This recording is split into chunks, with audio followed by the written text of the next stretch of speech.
भारतीय संस्कृति, विषय पृष्ठभूमि तथा मूल्य विशेषताएं, इस विषय पर आज हम अध्ययन करेंगे।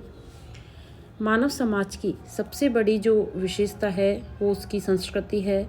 दूसरे शब्दों में मनुष्य ही केवल एक ऐसा प्राणी है जिसके पास संस्कृति है। संस्कृति ही मानव को पशु से अलग करती है।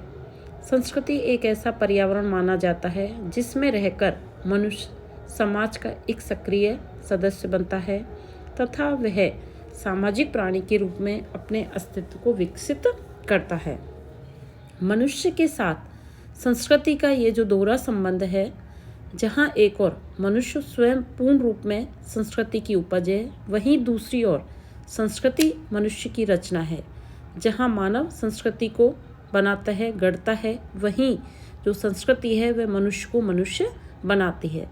मनुष्य और पशु में संस्कृति का जो आधारभूत अंतर है वो प्रमुख रूप से इसलिए है कि मनुष्य को प्रदत्त कुछ शारीरिक विशेषताएं, जैसे सीधे खड़े हो सकने की क्षमता, स्वतंत्रतापूर्वक घुमाए जा सकने वाले हाथ, तीक्ष्ण और केंद्रित की जा सकने वाली दृष्टि, मेधावी मस्तिष्क आदि ऐसे हैं जिनके कारण उसने आविष्कार करने, अनुभवों को पीढ़ी दर पीढ़ी हस्तांतरित करने की क्षमता आ सकी है।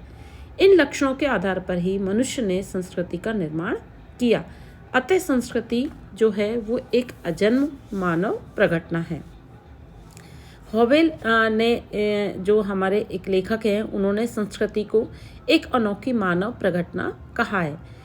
इस प्रकार जो संस्कृति है जिसके विषय में आज हम चर्चा कर रहे हैं, वो एक व्यक्ति को अन्य सब व्यक्तियों से, एक समूह को अन्य सभी समूहों से और एक समाज को दूसरे से पृथक करती है।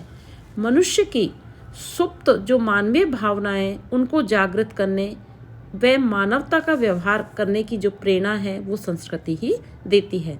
सांस्कृतिक चेतना एवं मननशीलता के आधार पर ही मनुष्य में ये क्षमता उत्पन्न होती है कि वह दूसरों की भावनाओं का आदर करना सीखता है।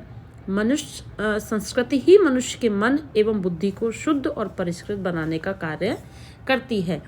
इसी मानसिक और परिष्कृत बुद्धि के परिप्रेक्ष्य में जिस जीवन पद्धति का निर्माण होता है वह सभ्यता है।